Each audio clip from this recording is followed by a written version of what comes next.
My mom kicked me out at 19 to make room for the baby she had with my stepfather. Years later she begged for help, but I made her pay the price. I, a 25-year-old female, was kicked out of my house 6 years ago when my mother, a 45-year-old female, and my stepdad, a 49-year-old male, had my half-sister. My mother had me when she was very young. Her grandparents and parents were very old school and strict, so they forced her to have me. She hadn't even wanted to tell them she was pregnant, but unfortunately, my dad didn't know this and told them before she could say anything. From what I've heard, she took a pregnancy test, and as soon as she saw the results were positive, he called both their parents and told them everything because he thought it was news she'd want to share with them. He didn't even wait to ask her, which was pretty stupid of him, but then again, that's just how my dad is. Needless to say, they broke up shortly after that. Since they were never married, it was a much easier process. My parents had met each other in college and had been together for a year when they got pregnant. After this little stunt my dad pulled, my mom dumped him, but she couldn't get rid of me because her family already knew, and they said that if she terminated the pregnancy, they would disown her. So, she had to go through with it. I know the story because she has told it to me several times and keeps reminding me how lucky I am to even be alive today because, had it been in her hands, she never would have had me. It's always such a nice thing to hear from your mother. She claims I am the result of my dad's stupidity, which makes her even more annoyed with me than she usually would be. That's why I was raised to make myself as invisible as possible. My grandparents and great-grandparents made sure I was born, but they didn't account for what would happen to me after that. My childhood was rough, to say the least. You already know how my mother was, but my dad was no better. My mom hates me because she didn't want me and wouldn't have had me had it not been for family pressure. She also believes I was the reason she couldn't go further in her career because she had to take care of me alongside college and work, which is fair, I guess. But resenting me just because I was born and treating me badly as a child seems a little excessive. Don't get me wrong, I wasn't deprived of anything as a child because my grandparents were the ones paying for everything since my dad couldn't afford to pay child support. So, I had everything I wanted, but I still got the feeling I was nothing more than a burden to my mother, and she never did anything to make me feel otherwise. She never spoke to me kindly or showed me any affection. Even when I achieved something, she never celebrated it with me. It was like living with a very cranky older roommate who hated you for no reason and just wanted you to go away. On the other hand, there was my father. He was much sweeter and nicer to be around compared to my mother, but he was just as incompetent as a father. I'm pretty sure that when I was a kid, he definitely had some drug problems. I couldn't recognize it back then, but now I'm sure he was a pothead. He would always be doing weird things and saying weird stuff to me, but I dismissed it as him trying to be funny for the most part and didn't think much of it. He would attend all the holidays and my birthdays and would have dinner with us once a month, but my mother seemed to hate him as well.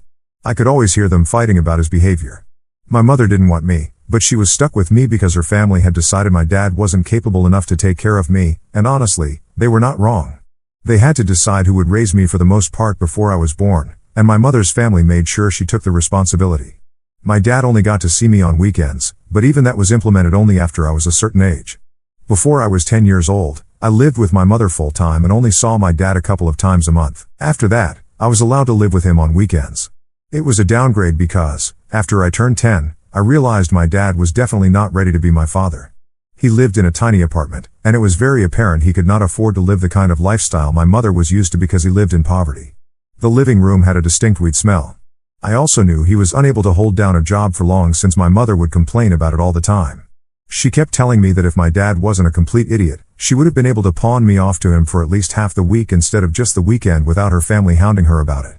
At my father's place, I felt welcomed, but I didn't feel comfortable because I knew having me over was putting a strain on him since I obviously couldn't live off one meal a day as he did.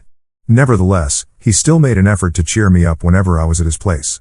So, that's how my life was as a kid. I had to put up with my mother and her constant reminders that I was not wanted at our house whenever I was living with her, and on weekends, I had to deal with my dad in the state he was in.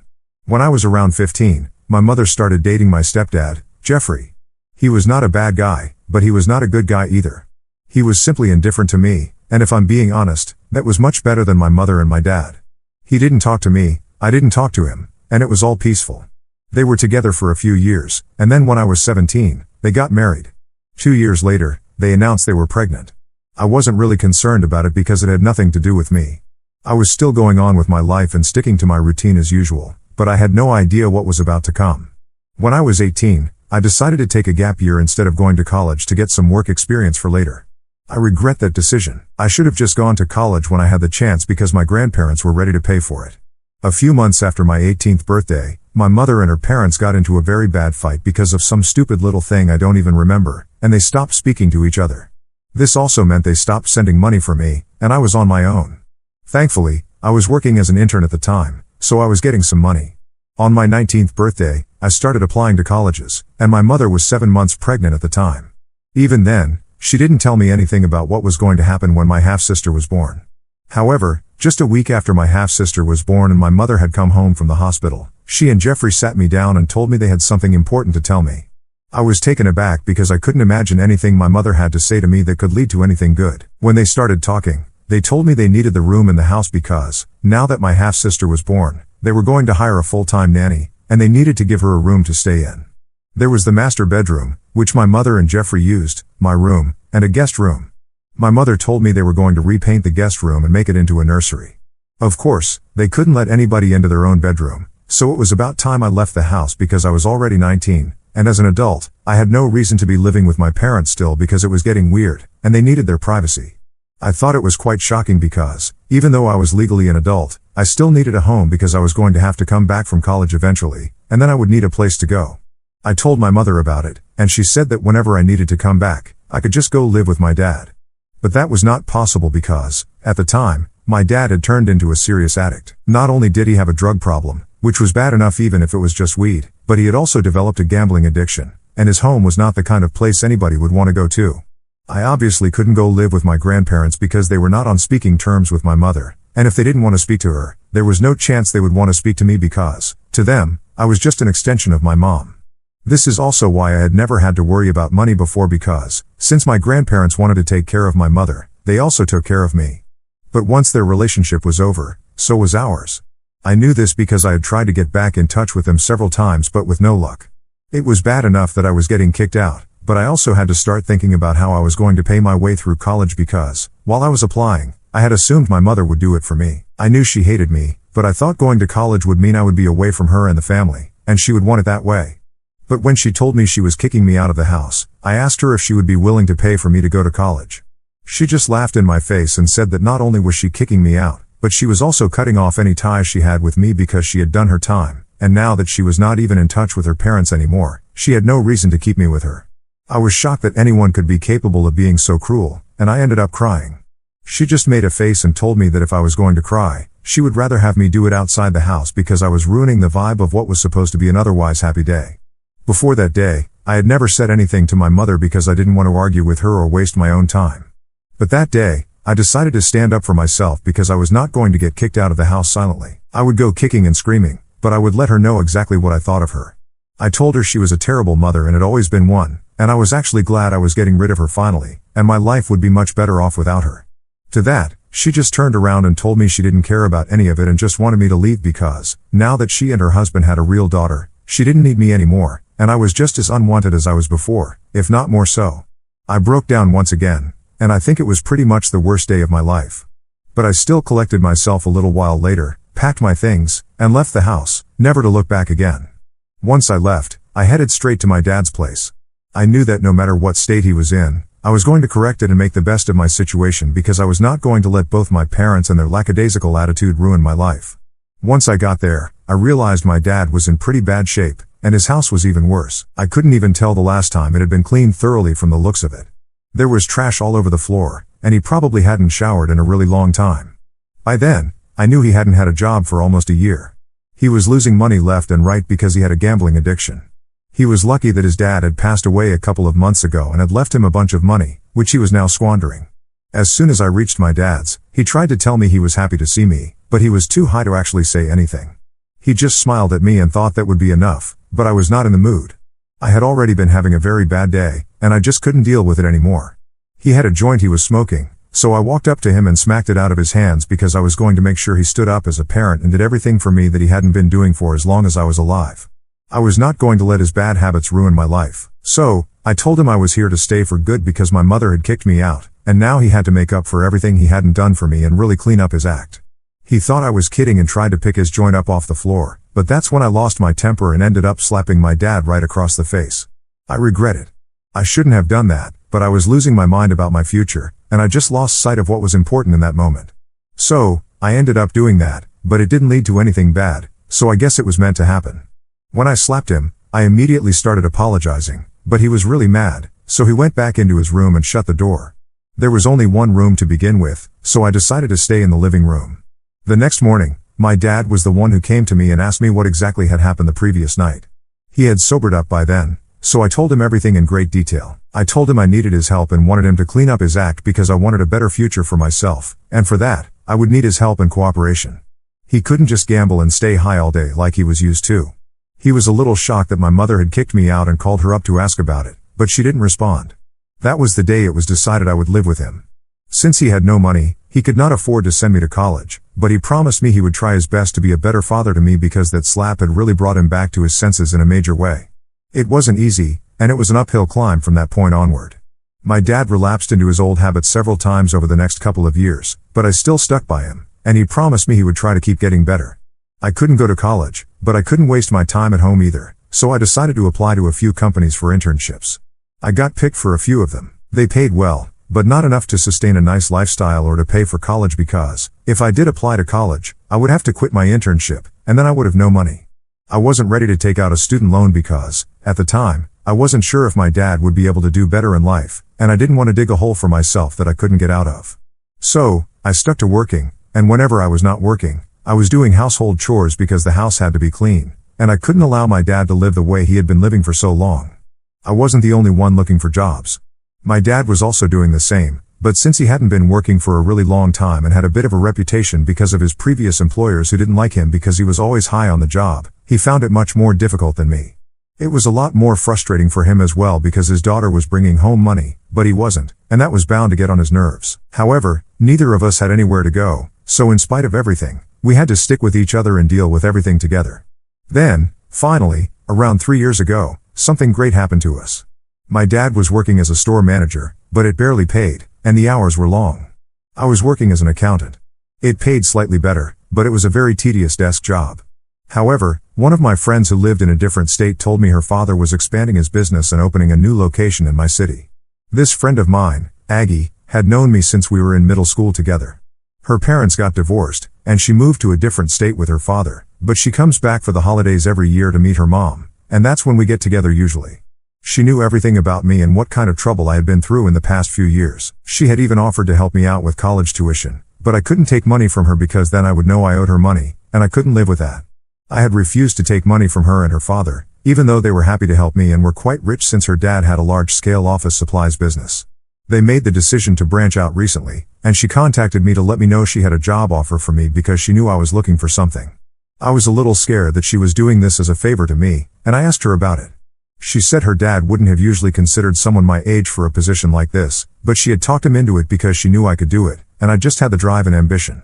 She trusted me and knew I was capable enough to handle it. It was technically a favor, but she reassured me she also had faith in me, which is why she was doing me this favor.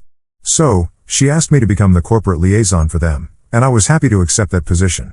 It came with much better pay, and I would have to work longer hours, but I was glad to do it. I also asked her if she would have an opening for my dad, and given his qualifications and past work experience, they decided to make him the warehouse manager because he had experience in that field and had worked in that position before. So, we were sorted, and that was the first time something good happened to us. Since then, things have only gone well, and my dad and I are doing much better now. He is off weed completely and doesn't gamble anymore either. We have moved into a much better house in a nicer neighborhood and have been living here for the past 2 years. Things are going super well, and I couldn't ask for more, really. 6 years ago, I wouldn't even have imagined myself in this place, but yet here I am. As for my mother, I didn't have any contact with her after I left the house and had no idea what she had been up to all these years.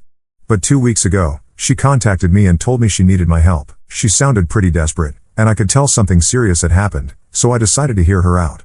Apparently, my mother had quit her job shortly after I left, and she and Jeffrey had started a business of their own. Unfortunately, it had been flopping for a really long time, and I don't know why, but they kept investing in it and putting money into a place where they knew they were not getting any returns. Surprisingly, they ended up going broke, and now they had a bunch of debt. They were selling everything to repay everybody they had taken money from, but they were still falling short. My mother had heard from a relative that my dad and I had moved into a better house, so she assumed we were doing well now. She thought it would be a good idea to call me up and ask for help. She didn't even apologize. She just said we should put everything in the past and keep our differences aside because this was not just about her. She also had a little daughter whose future was at stake. If I had any kindness in my heart at all, then I would help them out and pay off some of their debts.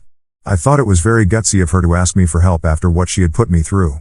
Just to mess with her, I decided to agree with her on the phone call and play along, but truth be told, I had no intention of actually giving her any money or paying off any of her debts. I still told her I was going to look into it and help her out just because I was feeling petty. So, for a few days, I led her on and talked to her every day while she told me about her finances and stuff. I heard her out, knowing I was not going to contribute in any way whatsoever, and this was just for fun. But she didn't know it, and I kept waiting for her to apologize or something, but that apology never came either, and that made me feel a lot less guilty about what I was about to do. Then, 2 days ago, she finally asked me when I was going to send the money to her. So, I told her the truth. I was not going to send any money to her, and she had been played. I reminded her of what she had put me through all those years ago, and not just that, but the way she had behaved with me throughout my childhood. She was a fool to expect I was going to help her out after everything that happened, and she hadn't even apologized to me. She had no reason to expect anything from me. She was an awful human being and a terrible mother, and I was going to make sure everybody knew about it. So, I hung up before she could say anything, and I made a post about all of it. I narrated my entire story and even included the part where my mother had come to me 2 weeks ago, begging me for help and acting as if she was entitled to my money and contribution. It was just ridiculous and stupid of her, and I wanted everybody to know about it, which is why I did it. I personally don't see anything wrong with it, but my dad thinks I took it way too far and that I shouldn't have done it. I don't know what my mother's reaction to it was because, after that phone call, I pretty much blocked her everywhere. But I know my relatives can still see the post, and everybody who knew my mother now knows what she has been up to and how she treated me in my childhood. I think it was necessary for me to expose my mother because she had always pretended she was a really sweet person and a successful, career-driven woman, but that was a lie. I think I did the right thing, but my dad thinks I shouldn't have said anything to her and just ignored her the first time she approached me for help instead of playing along and stuff because that's just cruel. I'll admit it was cruel, and that was the intention behind it. She had been cruel to me all my life. I think this was fair game. I'm not in a movie. I don't need to do everything right and set an example for other people. I can just do what I want. But anyway, my dad thinks I took it too far and has been insisting I apologize. So, Ida for promising my estranged, toxic mother I would help her pay off her debts but then backing out at the last minute and exposing her online? So I took the advice most of you had for me and decided to sit my dad down and talk to him about it, and it actually worked, which was nice. He hadn't really been an active father for most of my childhood or any of it, to be honest. He was always just high and didn't seem to care about anything, so obviously, he didn't remember most things. But then I reminded him how awfully my mother used to treat me and how I basically had nobody because, even though he liked having me around, he was not exactly there for me. That managed to make him realize that what I did was coming from a place of anger and resentment, and I had been bottling it up for ages now. So, what I did was not the right thing to do, and it was definitely not the moral or ethical thing to do, but if it gave my frustration and anger of all those years an outlet, it was probably good for me. So, he understood and stopped saying I needed to apologize to my mother. She never apologized to me for anything she put me through, and on top of that, she had the audacity to expect me to help her out. It was entitlement on another level altogether. She hasn't contacted me after that, and it's been almost a week. I know everybody's talking about it because I received a lot of messages asking about my mom, but I'm really not interested in talking to other people about it. I posted whatever I had to say. I have nothing more to add, and now I have a lot of work to do as well, so I don't have time for this drama. What's done is done, and it's over now. So, my mom finally reached out to me today after almost 2 weeks of being no contact. She didn't have much to say. She just told me she never should have trusted me and that she regretted ever having a child like me. But it's fine, the feeling is mutual. I also regret having a mother like her, and I would rather have been an orphan than have spent my childhood with her. She told me that, thanks to my little post, she couldn't live in this town anymore and had decided to move away because the shame and embarrassment were just way too much. So, I finally got what I wanted, according to her. But honestly, I don't really care where she is. She and I haven't been in touch for a really long time, and it makes no difference to me where she lives. So, that's something she's very wrong about. But it's okay, she's a narcissist, and she has a tendency to make everything about herself, so this is no big surprise. Anyway, I'm just glad she's moving away and that I don't have to talk to her again because she's blocked me. So it's been a month since my mother moved away, and things have been quiet. We don't have any contact anymore, but I heard from a few of my relatives that she has apparently cut her entire family off and is not speaking to anybody. Good for her, I guess. My dad and I are still doing great, and in fact, my dad just got a raise, so it's all good, and I can't complain.